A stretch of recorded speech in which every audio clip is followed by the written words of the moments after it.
Hello everyone, and welcome to our Grand Round series. We have a very special guest today, a community partner from NAICA, and they will be talking about housing insecurity, emergency rental assistance, and the presentation will be done by Epifania Adames. Good afternoon everyone, and welcome to our next Grand Round session. And I'm very excited about this session because this is our first community partner that we have for Grand Rounds. We know that during the pandemic, even prior to the pandemic, some our patients and our community have been struggling with housing insecurity. And this is a major problem in New York City, but not only in New York City, especially in the Bronx. So we felt that it was extremely important to partner with organizations that can help our patients and our community for emergency rental assistance and eviction prevention, and really connect them with the help they need. You know, we have great care coordinators and patient navigators that help through this process. It's also important for us as a clinical community to really understand the resources that are out there for our community. So with great pleasure today, I have Epifania Adames, who is Assistant Director of Community Affairs for the Neighborhood Association for Intercultural Affairs, and she will be talking today about Emergency Rental Assistance Program. Thank you.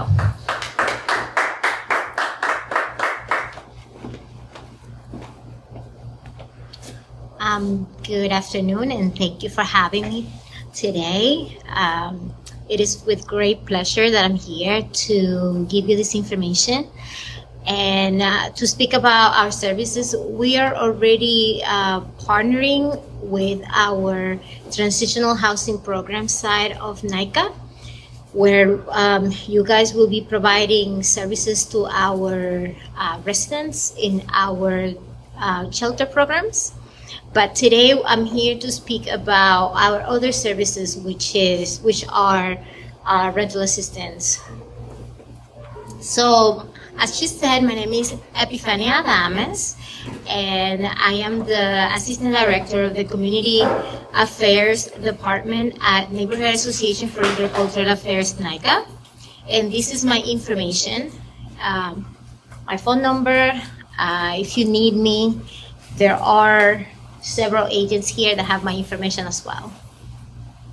So let me tell you a little bit about NAICA. We are an organization, a non-for-profit organization that started in 1974 during the Bronx burnings. I don't know if you know about the Bronx burnings, but there was a time where buildings were burning and neighborhoods were falling apart, and we were born to protect tenants at that time. We have a legal department that provides assistance since 1992. We have lawyers, and right now we have about 25 lawyers and 18 paralegals, and we provide legal services to before the pandemic, only low-income individuals, but now it's basically anyone that needs the help, since the courts have changed their rules due to the pandemic.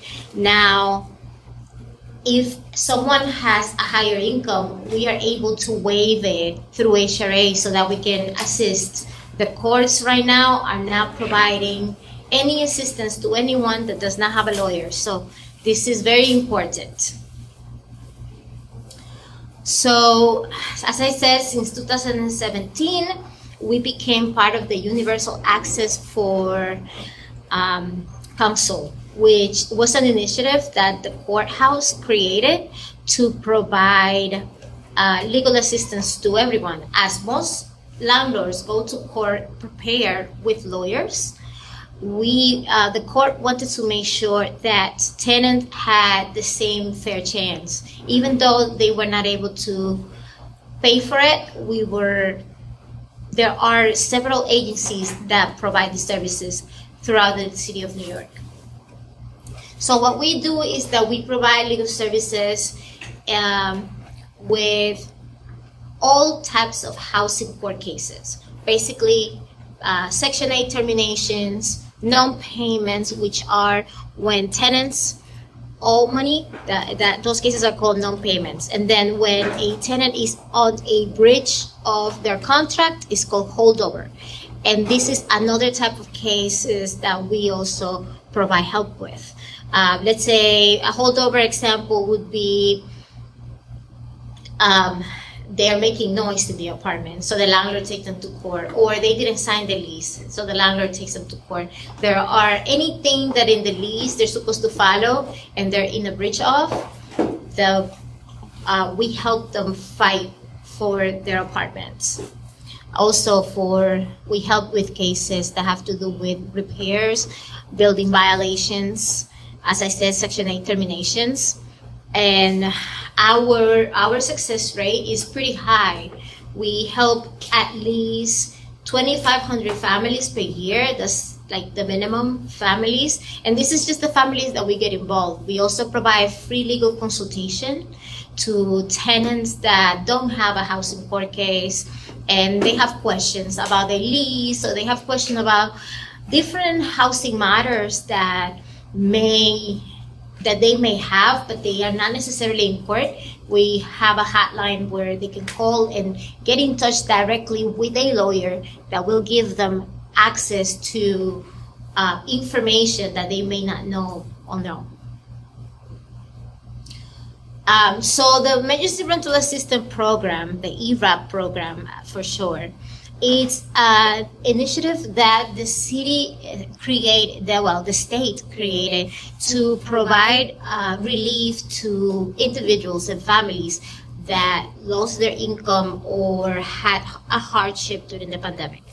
This was for low-income tenants, but let's say by September, they started also helping people that were within the 80 and 120% AMI. This is a two-step application.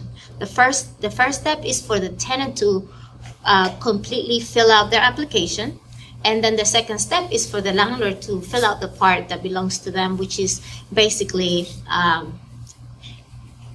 information about their banking and all of that. But I'll get to that later. So this program pays 12 months of back rent starting from March 2020.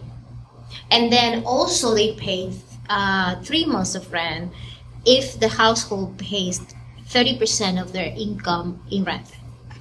So in total, what I've seen so far is that they pay 15 months worth of rent and utilities. So if the person wasn't able to also pay for electrical, they also help with that.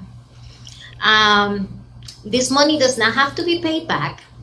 The only time that this money has to be paid back is if there was fraud committed in the application process.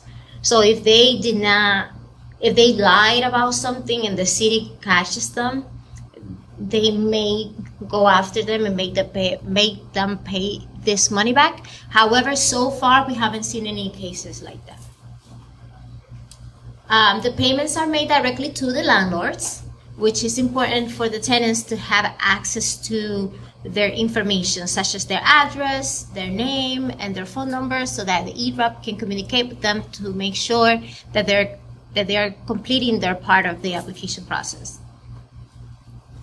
So in January 15, all right, so this program started in June 1st, 2021.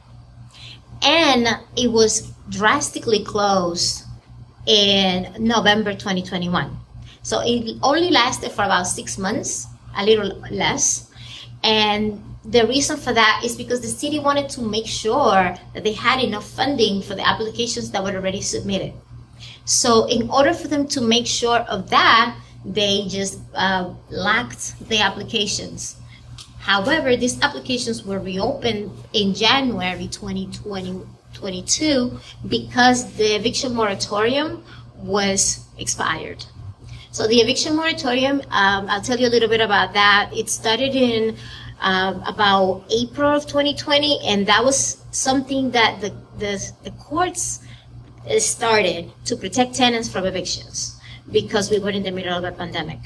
And this moratorium continued to be extended throughout the months. Every couple of months they will extend it again. It was supposed to be expired by August. They extended it until December. Then in December they extended it until February. So they extended it because it was an unstable situation with the courts and housing, and landlords wanted to start evicting tenants, but it was a health hazard to have all of these tenants evicted, going into the shelter system. Our shelters were overflowed. We had to get annex sites to be able to house more clients because homelessness was very hard. But during the time of COVID, you have homelessness, but also the issue with we cannot have all these people all together in the same place, so we had to get them separation rooms, So, in that side of our organization, the transitional housing program side, it was a challenge for us, but at the same time, it was a challenge for us in the legal side because we needed to protect tenants because we did not want more tenants going into the shelter system. Because of that, the city decided once the moratorium expired that the next thing that they could do was to reopen the ERAP program, but this time only to provide protection. So right now, currently, if you apply for the ERAP program and you have a confirmation number, it's not necessarily for rental arrears, like you're not necessarily going to get this money, but you're getting protection. As long as the application is pending, the tenant cannot be evicted. That is basically the rule right now. And that was to be able to provide this protection because we are trying to avoid mass evictions in the city.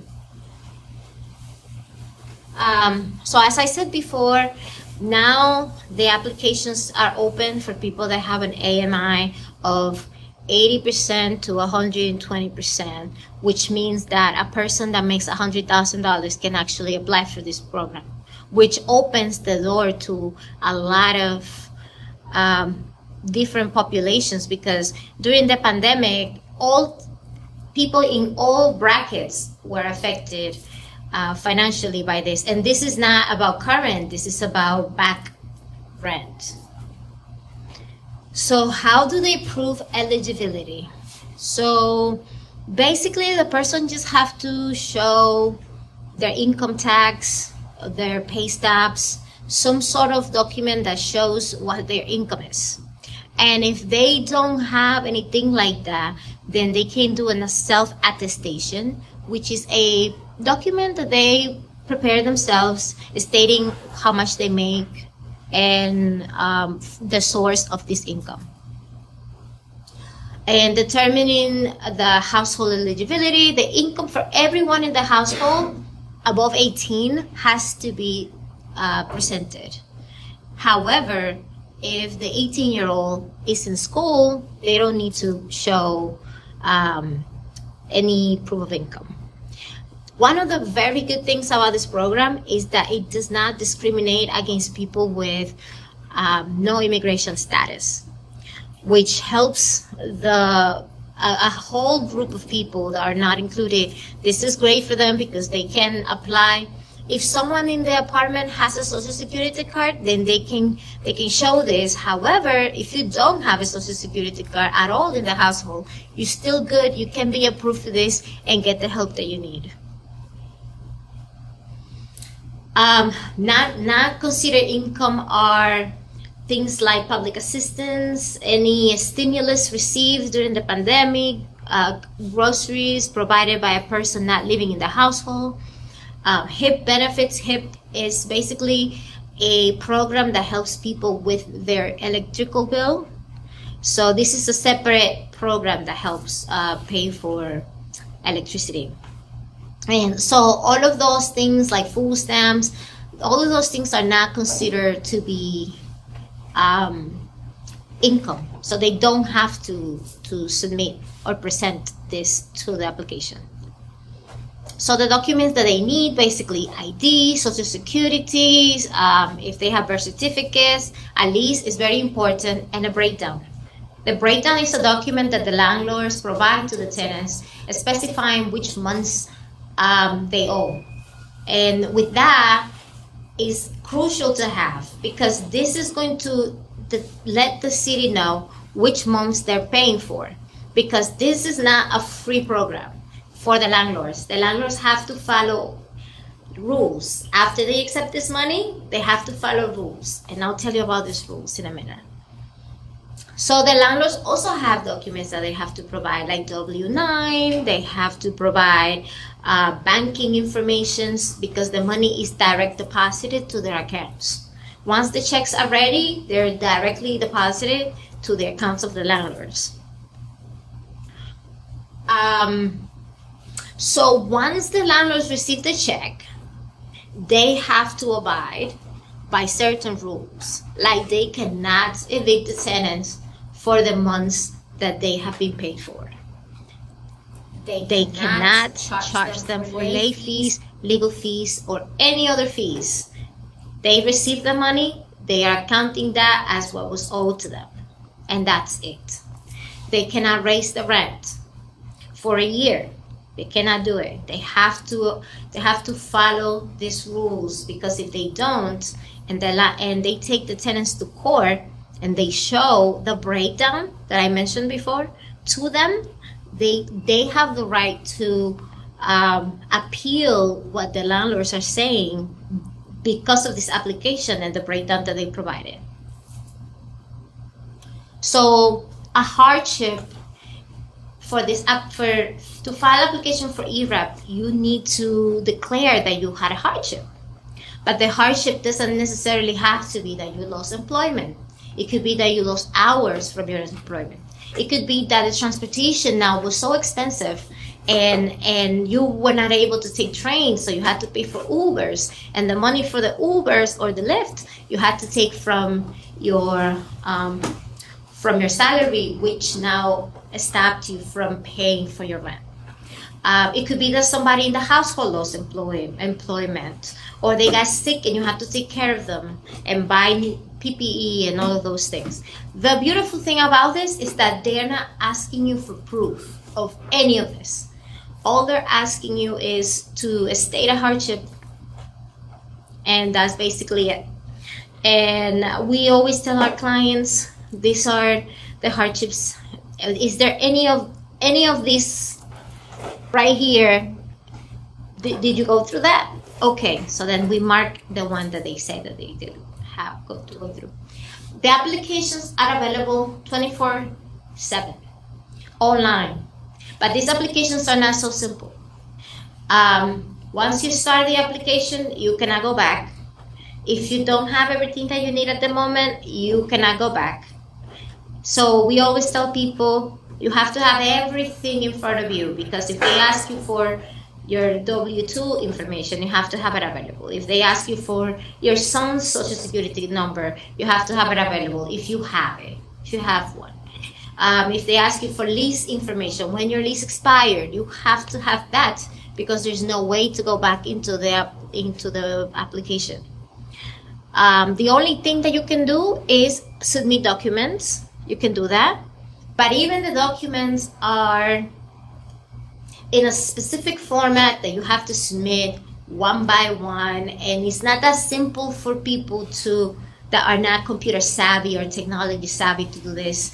And this is the reason why they took us as one of the 2 organizations in the Bronx to help with this process. So for people that only want to apply for utilities, there is a whole other application that is not ERAP, because for utilities payments, you have to have both rental arrears and utilities arrears. You cannot just apply for utilities, but thankfully there is the HIP program, which is a great program that helps with electricity whenever they need. For people that do their application on their own and let's say they messed up something and they got denied, they can also appeal it, which is a great opportunity that they can go in and say, okay, so you're saying that something went wrong. I need to know what can I do to fix it because I really need this. So they provide this information also where you can go ahead and appeal your application. Maybe you put a date of birth wrong. Maybe a document was missing. Maybe they didn't receive it. Because imagine the overwhelming amount of applications they're receiving every single day. There are going to be things that are going to be missing. And that's not necessarily the tenant's fault. So that is why you have the opportunity to appeal this application denial and make things a little easier. So where do we come in? We help people apply. We help people in this whole process. We help people with beginning the application, doing the whole application for them. We have been very good with remote work. And we hired a large team of people to help us apply. We have a hotline where people can call us and we help them over the phone. We have them fax the paperwork to make sure that, this is all safe for everybody. We want to make sure that we are protecting our clients. They don't have to come to our office, but if they absolutely have to, we do have an office in 12 East Clark Place and another one in 161 where they can go in person with an appointment and get service in person. We have a big team working in person, working remote, always making sure that our clients are getting what they need. The application process can be in any level. Let's say that they're in the level of they already did the application, but they don't know how to submit the documents. They need a scanner. So we tell them, okay, well, no issue. Send us everything via email, and we will do that for you. Or you don't feel comfortable sending your documents over email or fax, come into our office. We'll scan these documents for you. We'll make sure that you do it.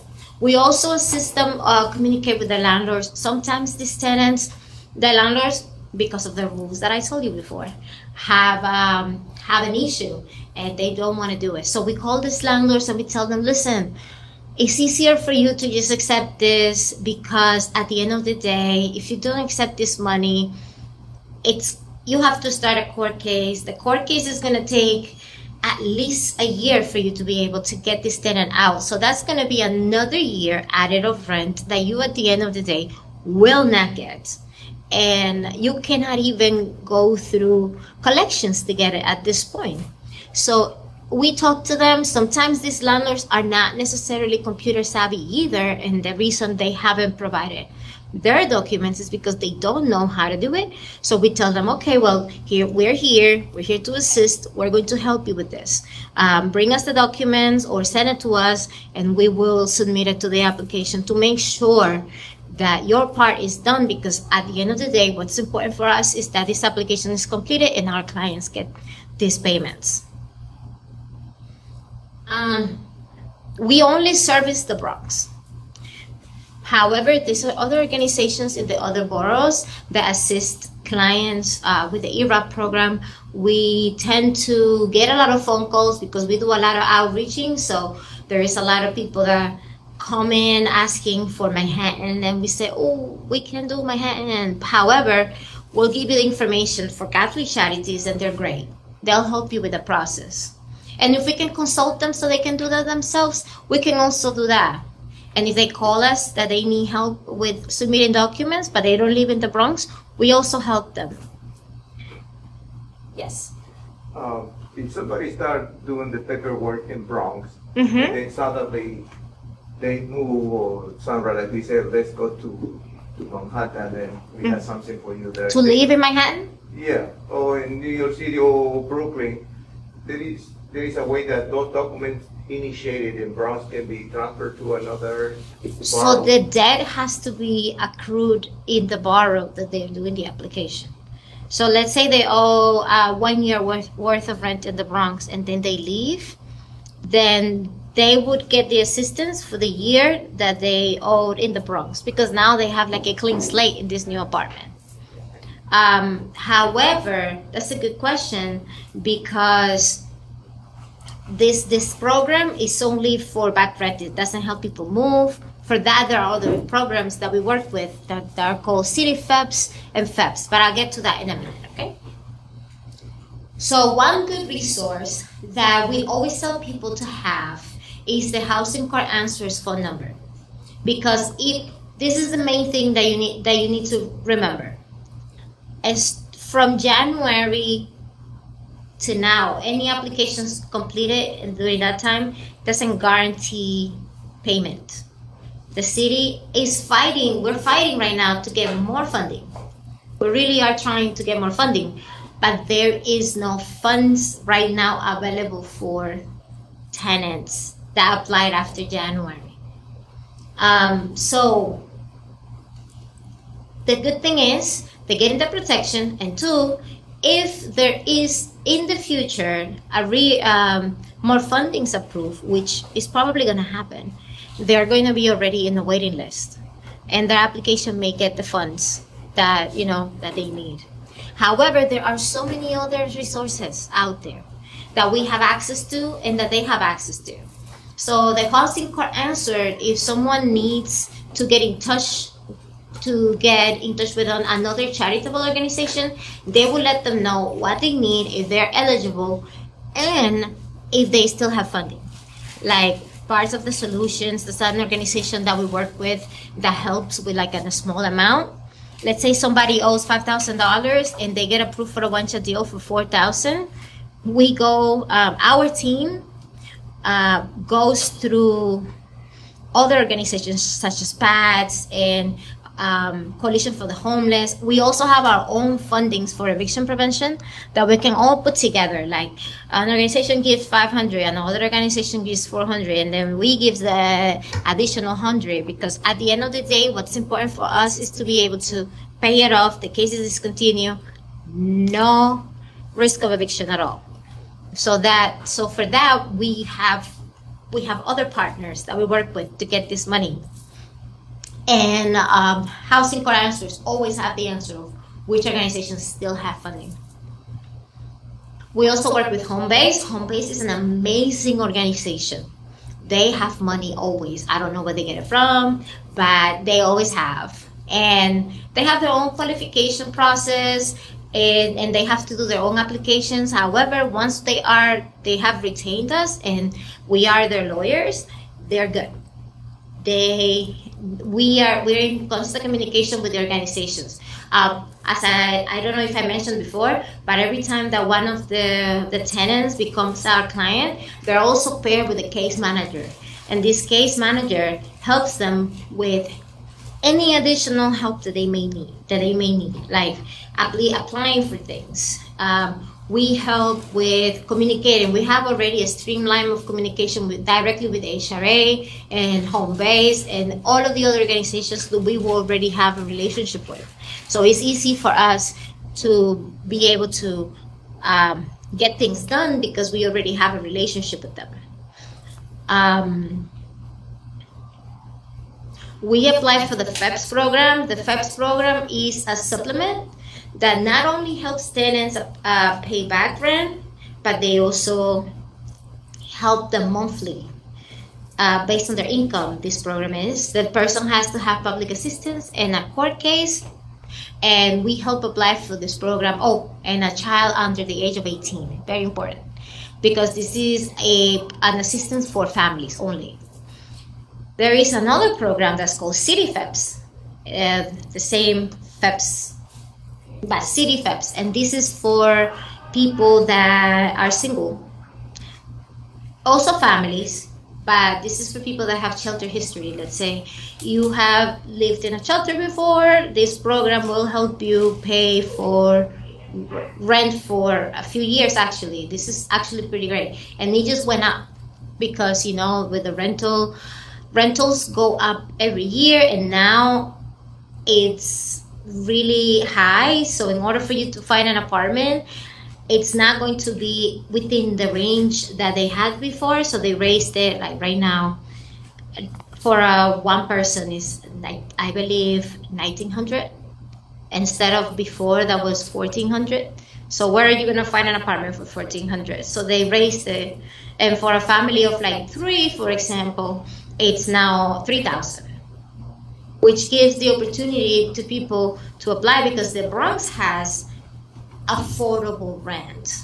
But if you go to Brooklyn and if you go to Manhattan, the rents are not going to be like that. And there are people that already have their children going to school in these boroughs, and we don't want to move them and make their life more uncomfortable. So they raised the standard to make sure that they are accommodating everyone in every borough.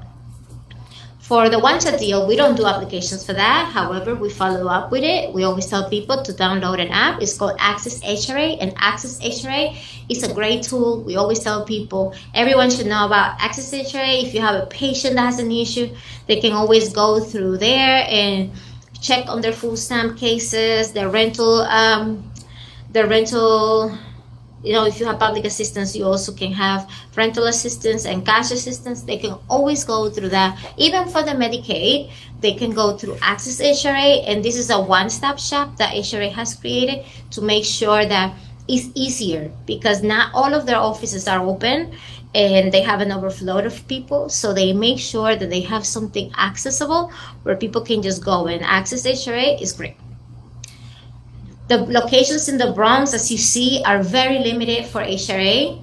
So I always tell people, go through Access HRA before you go in person. But there are people who are limited with technology, and it's always good to have this. I'm going to send this presentation to you guys so that you have it as well. In the event that you have any questions, you can always go there, but you can always just ask me directly, because I'm always available. I swear, I'm a workaholic. I'm always available. Our hotline for ERAP is 718-866-0038. And before we had a schedule that was at night and Saturdays, but since there is no funding right now, we cut it back to 9 to 5, Monday through Friday. Always someone available. If they don't answer the phone, we always tell people, leave a voicemail, because someone will get to you, I promise, or send an email. And then our legal hotline, where tenants can access a lawyer for free. This is the number. It's a great tool. I always tell people that some people call and they don't even have housing questions. They have other types of questions. But our lawyers are so good, and they've been doing this in different industries, so they can answer like any question. I always tell people, this is great to have. Have it available if you can, because this number can be so helpful. And the lawyers do call back if they don't answer the email. They will call back in whatever language the person speaks. We don't have all of the languages in our staff. We do mainly Spanish, English, and French, because that's the demographics that we service the most. However, we do have a translation service that works with us. So if somebody needs assistance, we don't speak their language, we make sure that we get a translator scheduled to have a call with them so they can understand in their own language what we're trying to say. And then if you guys want to learn more about us, or for example, I manage our social media, and I'm always looking for information and community-based stuff, like jobs posting, job fairs, all types of events and resources that I can think of. I look for and I put it in our social media so that people can be aware of resources and things that they can do to get assistance, because I think it's important. And we also have other resources from our shelters. For example, if you guys send us an event that's going on we put it in the site so that the community knows that you guys are hosting an event, that you guys have this one resource available for people, and all of our partnerships, we make sure that we put it together and we put this information in our site to make sure that the community is aware of everything that's going on, how to protect themselves, because we are all about the community. And that's my presentation. Do you guys have any questions? Yes. Yeah? There's a question online.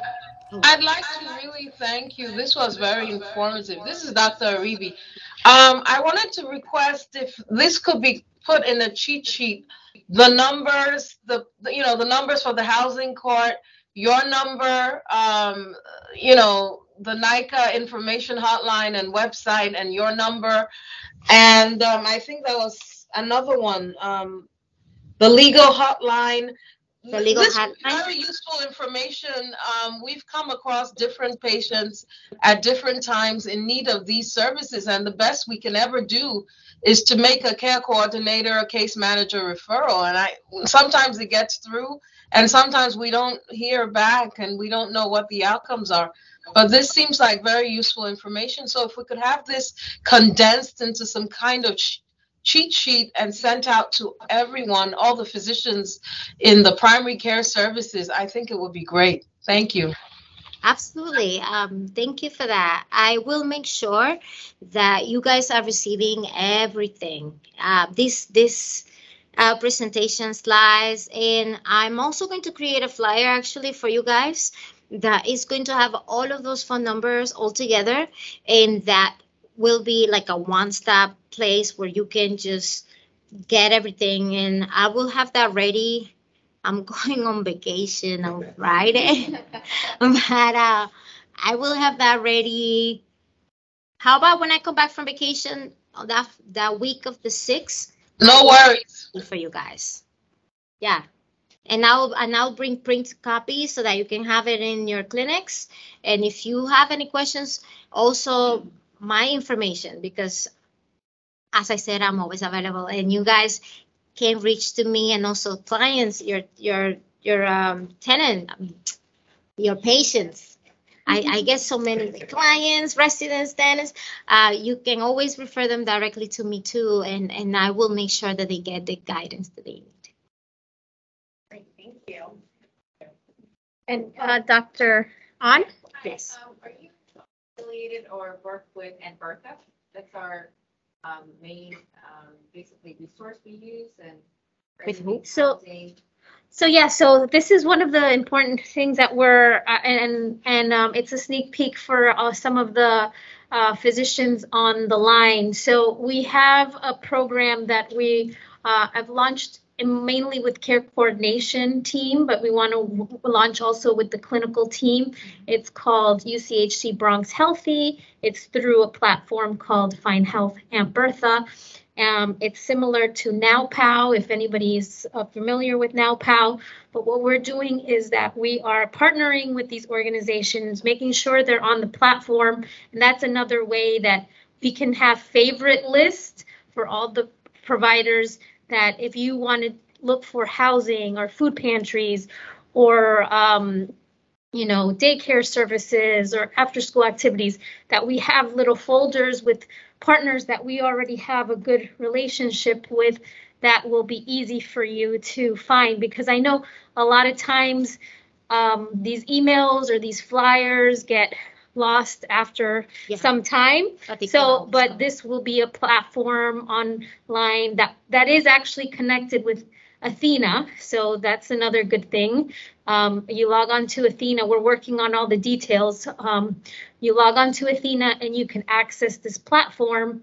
And then once you're in the platform, you could, print this out for your patients, and in the future, or very soon, do a direct referral through the platform, and you could see how everything's going. So that's a little preview, but yes, we're working with all these organizations. We're going to work with you to make sure. We would love to be part of that. Yes. And be a rental assistance, legal assistance partner that can provide this help, because I think a lot of people more than ever need this. Yes. And these resources. I think this is great that your organization works hard to make sure that the community have access to other resources. That means that you care, and we are so proud to be able to work with an organization that actually thinks that way, because health is not only physical, health is everything and within that affecting these people. So this is so great that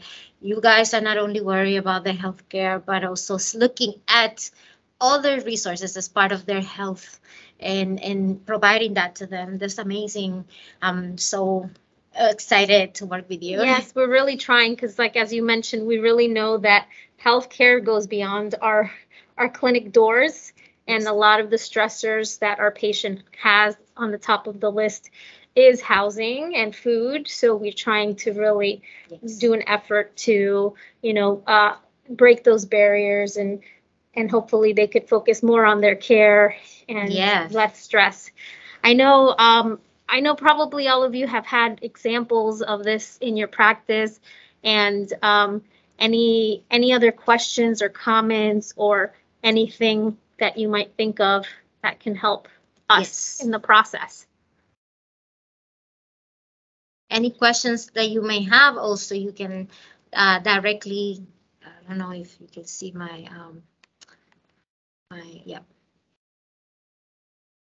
there. My information is I don't know why. Hold on. I'm not too sure. I think that on the presentation, I think we stopped sharing or something, maybe. Bloop, bloop. Oh. Nope, no se quiere mover. But my information, Miss Muñiz has it. She has it. You can always reach out to me if you have any questions, something that you cannot think about right now, and in a few days it gets to you. You can always reach out to me. I will make sure that you get your assistance. I was a paralegal for 10 years. So I know a lot about housing. I'm always taking webinars and learning new things. However, if I don't know something, because I'm not a lawyer, I will make sure that you get access to a lawyer that knows more to get you the help for your patient. All right, and thank you, everyone. And I want to just do a quick announcement. I want to thank, of course, Epifania and everybody for joining. But I also want to introduce one of our new providers, our internal medicine, Dr. Aravachi. Welcome to the UCHC team, and he's internal medicine and also has a background in nephrology. So if we have any questions, nephrology, we have an expert in the room. So thank you. It's a pleasure to meet you in person. And thank you all for coming, and see you next month. Thank you so much for coming to this presentation and for listening to these resources. My name is Epifania Adames. I am the Assistant Director for the Community Affairs Department at Neighborhood Association for Intercultural Affairs. And if you need assistance, you can always reach out to me, and I will make sure that you get connected to one of our team members.